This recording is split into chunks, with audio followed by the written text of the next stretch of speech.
Alors bonjour à tous, je suis ici sur le stand de JBL. Bonjour. Bonjour, Jean-Louis Schmitt, Société JBL, responsable centre. Bonjour, François Marlot, Société JBL, responsable Nord. Bonjour, Eric Hervé, responsable Ouest France. Voilà, on a tous sauf le sud, mais bon, c'est pas trop grave. Hein. Et puis il fait trop bon là-bas. Tout à fait, et puis c'est trop loin pour eux. Puis ils auraient un coup de froid ici, on veut quand même préserver un peu le personnel de chez JBL. Ah bah oui, il faut qu'il y en a qui se reposent un peu. Alors JBL, cette année, bon, il y aura quelque chose de nouveau pour le bassin.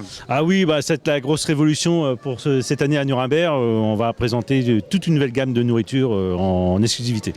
C'est ça, alors bon, je crois que vous êtes bien équipés pour cette nourriture en termes de machinerie.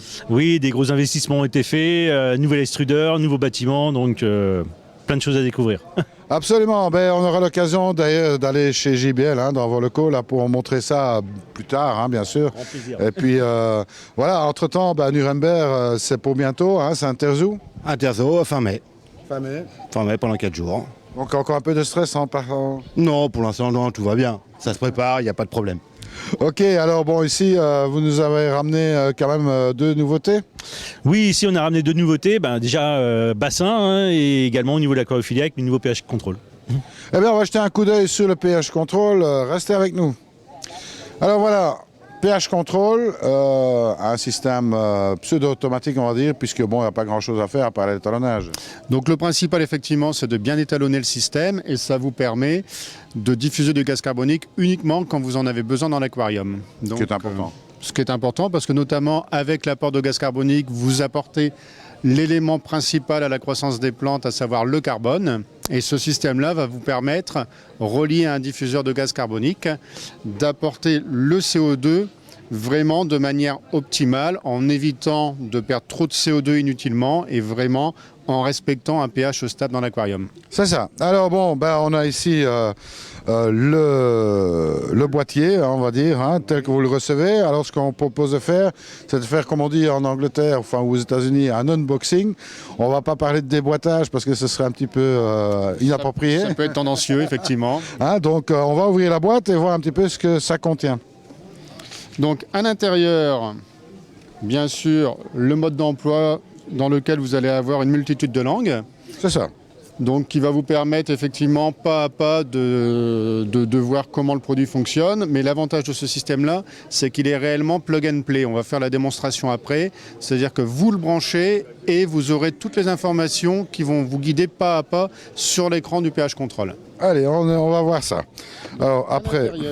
On va trouver l'élément principal, le pH control. Là, on le voit par rapport à ce qui pouvait exister sur le marché auparavant. C'est un boîtier de petite taille.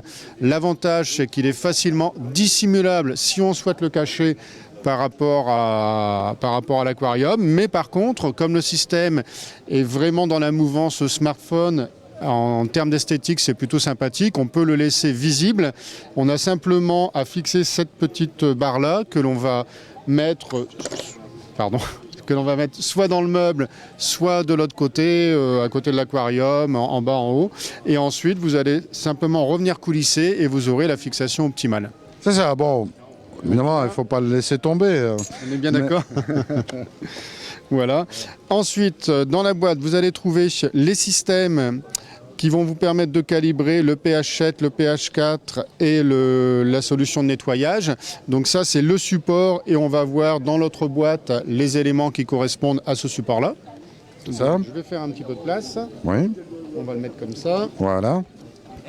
Oui, parce que l'idée, c'est quand même de vous montrer un petit peu comment ça fonctionne. Comment ça fonctionne, effectivement. Donc à l'intérieur, vous allez avoir différentes pièces, notamment la sonde de température, parce que ce pH contrôle-là a l'avantage d'une part de mesurer le pH avec une sonde que l'on vend séparément ici, mais également l'avantage aussi de faire un suivi de la température de l'aquarium.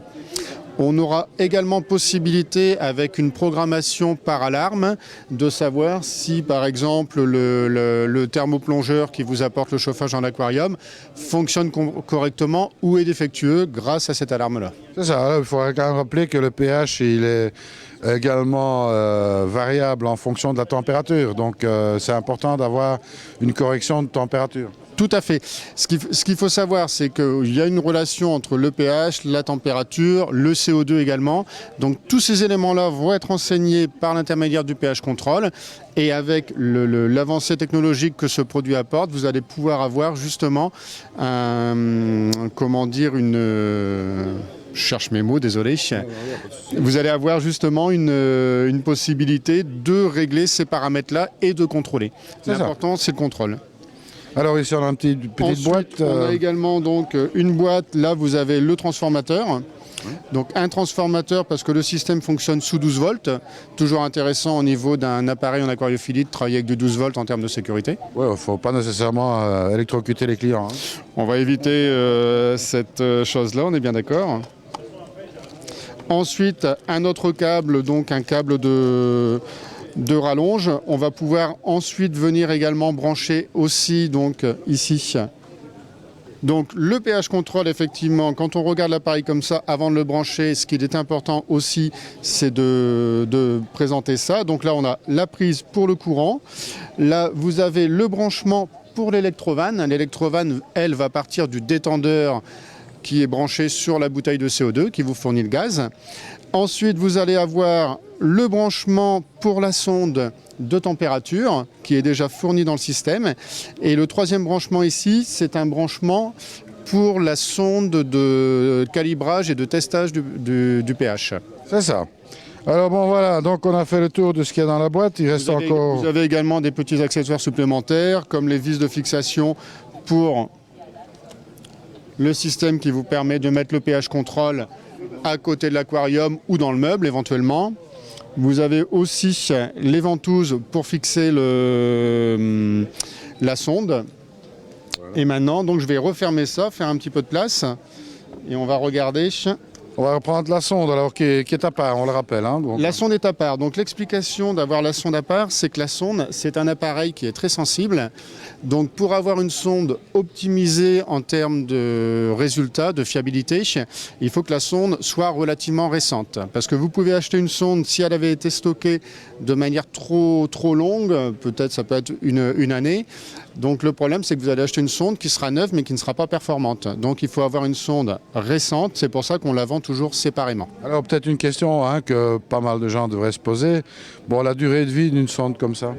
C'est une question à laquelle il est délicat de répondre parce que la durée de vie de la sonde va dépendre de l'entretien qu'on va apporter à cette sonde. L'entretien de la sonde vient également par la calibration fréquente. Une sonde, pour qu'elle soit la plus performante possible, nous on va conseiller de la calibrer tous les 30 jours. L'intérêt de ce contrôleur de pH, c'est qu'on va le voir quand on va étalonner l'appareil. Vous avez un compte à rebours qui marche en nombre de jours et en nombre d'heures et le décompte se fera à partir de 30 jours pour savoir à quel moment on va devoir recalibrer cette sonde. Donc c'est ce qui garantit une durée de vie prolongée de la sonde. C'est ça. Alors bon, on peut peut-être ouvrir la boîte de la sonde pour voir un petit peu ce que ça... À l'intérieur. Donc par rapport à ce que nous proposions par le passé, on va avoir à l'intérieur la sonde, les solutions de calibrage, de nettoyage et de stockage de la sonde. C'est ça. Alors là, c'est des petits pots là. À l'intérieur, on a effectivement les petits pots, donc les fameux petits pots. Les éprouvettes, on va les positionner ici. Comme ça, ça nous permet effectivement de comprendre le rôle de ce support. Et là, vous allez avoir différents récipients qui vont correspondre donc aux solutions d'étalonnage, de nettoyage et de conservation. Bon, je suppose que ces solutions sont évidemment disponibles. Sont disponibles bien sûr séparément. On a préféré intégrer maintenant avec la sonde directement des solutions pour avoir même chose, même argument que par rapport à la sonde, des solutions récentes. Mais bien sûr, en termes d'économie pour le consommateur, ces solutions-là sont tout à fait disponibles séparément. C'est ça. Bon, il faut toujours le préciser, c'est toujours plus agréable. Donc là, on sort la sonde en fait, en réalité. On sort la sonde, effectivement. Donc vous avez à l'intérieur le petit mode d'emploi. Vous avez également donc deux ventouses de fixation.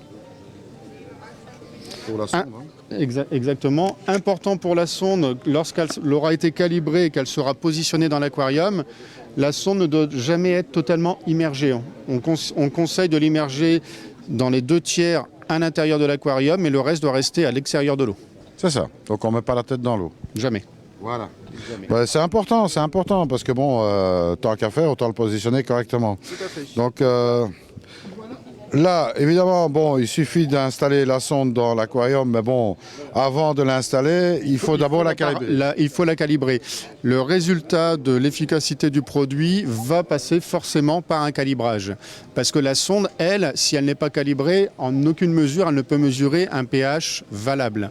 Pour que le pH testé, reconnu, soit fiable, il faut effectivement la paramétrer pour lui expliquer qu'à un certain moment, le pH sera de 7 et lorsque l'on le calibre, qu'à un certain moment, le pH sera de 4. À partir du moment où on a fait cette calibration-là, on va avoir un résultat fiable. Bon, alors ici, on n'a pas d'aquarium, mais c'est pas très grave, parce qu'en fait, on n'a pas besoin d'aquarium pour le calibrer. On est bien d'accord. Donc là, on va voir un petit peu, c'est comme chez vous à la maison, hein, vous achetez le système, et puis maintenant, on va le mettre en route. On va le mettre en route, effectivement, donc on va le brancher. Pour l'instant, je positionne ça. Chose importante également au niveau d'une sonde, ce qui est toujours important, c'est que la sonde, avant qu'elle soit calibrée et utilisée dans l'aquarium, qu'elle soit dans un récipient et qu'elle soit surtout humidifiée par une solution de conservation.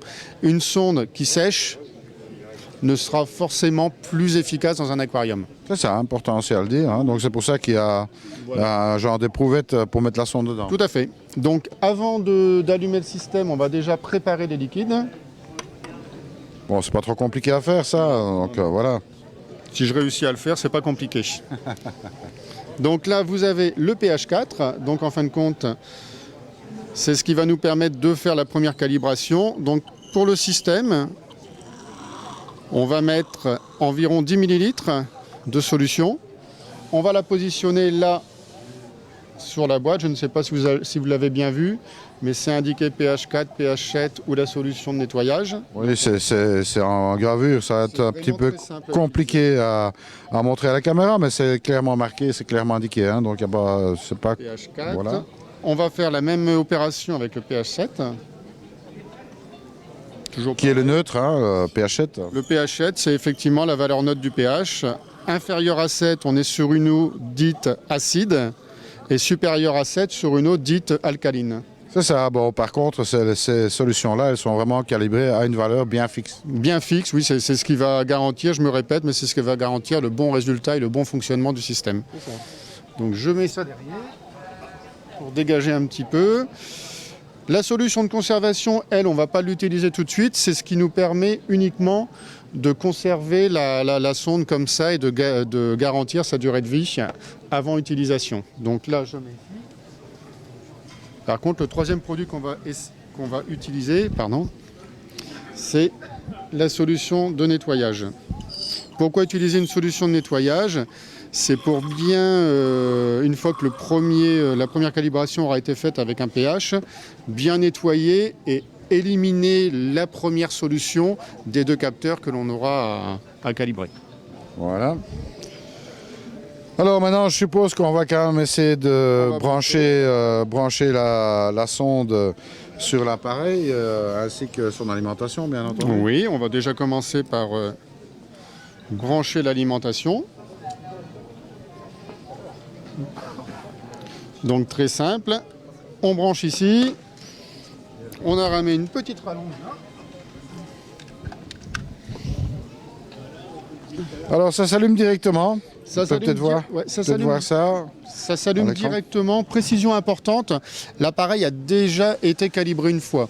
Normalement, lors de la première mise en route, quand un consommateur achète le produit, le premier écran qui va apparaître, c'est l'écran qui indique la sélection de la langue. C'est ça. D'accord ? Donc là, on va repasser sur le menu d'ensemble, menu principal. Donc quand on travaille sur le menu principal, on va avoir déjà besoin de sélectionner quoi ? La langue. Donc quand j'appuie dessus, je fais OK. Et là, en l'occurrence, étant francophone, je choisis le français. Sinon, vous avez un menu déroulant comme ça pour faire varier. Les néerlandophones, on arrive directement sur l'écran néerlandais. Voilà, je reviens. Bon, c'est tactile, hein, c'est un écran tactile. C'est on ne peut plus simple. C'est vraiment, ça correspond à ce qu'on peut trouver sur les smartphones, sur de nombreux appareils. Donc c'est Menu intuitif. très simple à utiliser. J'expliquais tout à l'heure le plug and play, c'est-à-dire que on branche, on joue avec. Tellement c'est simple à utiliser. Le principe à comprendre, c'est celui-ci. Ensuite, donc, on va passer sur quoi? Sur l'étalonnage. L'étalonnage ici. Donc, j'appuie sur OK.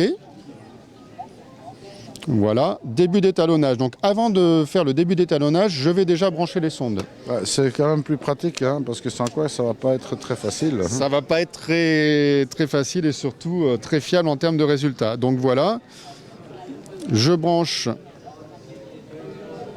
voilà, la sonde de température. On voit que c'est très simple à réaliser. Je branche la sonde de pH. Je vais appuyer sur OK, début d'étalonnage, et là, on a uniquement à suivre les indications sur l'écran, rincer les deux capteurs. Voilà, on va commencer par cette opération-là. La seule chose où ça va être un petit peu plus dur, c'est de dévisser là, parce que pour garantir l'étanchéité, on a quand même un caoutchouc qui est assez épais. On branche les deux, on rince plutôt le capteur ici à l'intérieur.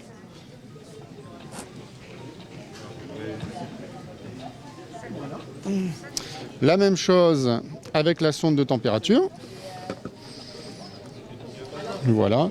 Donc ce que l'on fait, donc j'appuie sur OK. Voilà. Je rince les deux capteurs. Donc toujours pareil, les indications sont précisées sur l'écran.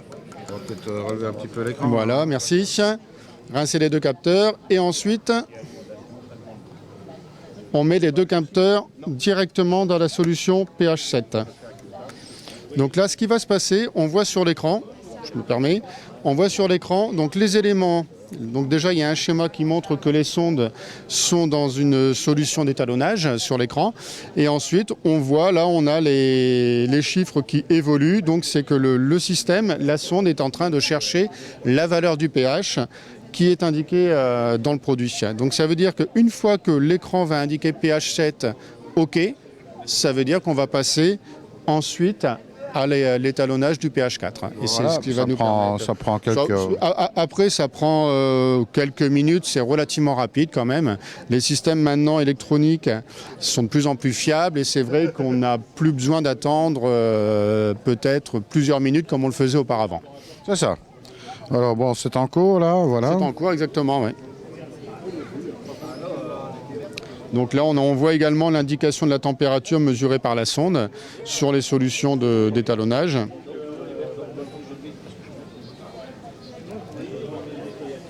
Donc là, on attend un petit peu. Voilà. Donc on voit là maintenant que la sonde a correctement reconnu le pH 7. Donc qu'est-ce que l'on va faire? On va suivre les indications de l'écran, on appuie sur OK. Qu'est-ce que l'on fait? Comme indiqué, rincer les deux capteurs. Voilà, la sonde pH, la sonde température, et ensuite on appuie de nouveau sur OK. Et là, plonger les deux capteurs dans la solution 4. Voilà, on fait ça.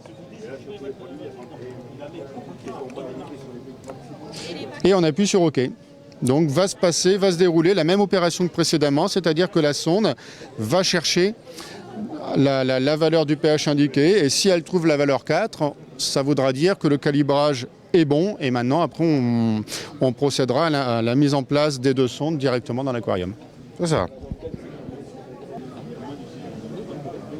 Voilà. On a vu que la sonde vient de reconnaître le pH 4, donc ça veut dire que maintenant elle est correctement paramétrée avec les deux valeurs de pH. On va continuer le processus en appuyant sur OK. Voilà. Là c'est bon, et ensuite maintenant on va rincer les deux capteurs avant d'utiliser directement l'appareil. C'est ça. Alors les produits utilisés ici sont pas réutilisables. Non, une fois que le produit est utilisé, de toute façon, systématiquement, il faut le jeter. C'est un produit, c'est inconsommable, donc on doit le renouveler à chaque nouvelle utilisation. Donc voilà. Donc maintenant, sur l'écran, donc l'étalonnage a été fait, on appuie sur OK, mais on a aussi possibilité, lorsqu'on le désire, de varier certains paramètres. C'est-à-dire que là, si je reviens sur le menu, On a possibilité, par exemple, de planifier son étalonnage, c'est-à-dire que j'ai expliqué tout à l'heure que le système fonctionne avec un compte à rebours. Nous, on conseille 30 jours. Les gens qui ne veulent pas le faire forcément dans les 30 jours, c'est quand même la valeur prédéfinie en usine. On a possibilité de choisir soi-même 30 jours, 45 jours ou 60 jours. Le mieux, c'est quand même de respecter les valeurs préconisées en usine. 30 jours, plus c'est fait souvent, mieux c'est. Bon alors, comme moi je suis un petit peu Saint-Thomas, on croit que ce qu'on voit, il y avait un verre qu'on avait préparé là, avec de l'eau. On va voir si ça peut mesurer quelque chose de valable. Hein, On va regarder. On va regarder. Donc, On va prendre la température, vous verrez qu'on est dans le nord et il n'y a pas 25 degrés là-dedans, hein, je pense. non, on sera à 22, on va dire. Voilà. On n'a pas essayé avant, hein, donc... Non, on va directement...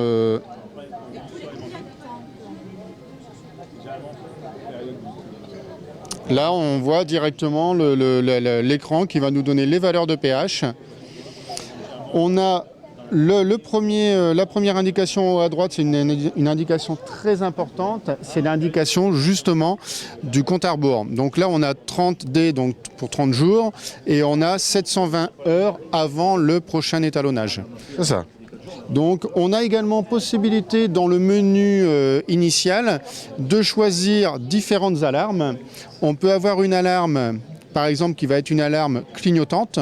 On peut avoir une alarme qui est une alarme sonore. On peut avoir une alarme clignotante et sonore qui va nous indiquer si par exemple on a un pH trop bas par rapport à la valeur que l'on souhaitait avoir ou trop élevé. Trop élevé, normalement non, parce qu'à chaque fois que le pH va être élevé, on aura une diffusion du CO2 dans l'aquarium automatiquement quand le système sera branché à l'électrovanne. Voilà, pour l'instant, elle clignote là.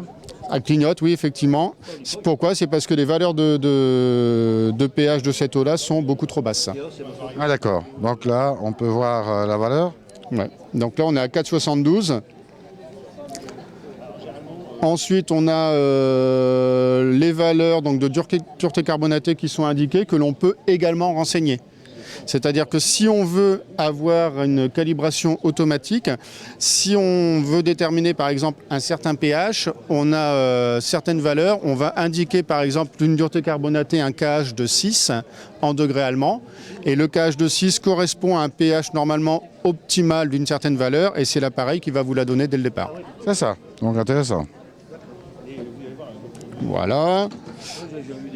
Bon, la pH 4, après, c'est quand même fort acide, ça. Hein. Ben, c'est énormément acide, effectivement. Je ne sais pas où tu as trouvé ton eau, mais là, la valeur, elle est vraiment très, très basse. Ouais, l'idée, c'était de donner une valeur qu'a trouvé une eau qui n'était pas normale, et puis voilà, on peut le voir. Hein. Mais là, elle est clairement pas normale, et vraiment, pour maintenir des poissons dans cette eau-là, c'est un petit peu compliqué, allons-nous dire. Ah bah ouais, c'est clair. Hein. Bon, Voilà. ouais.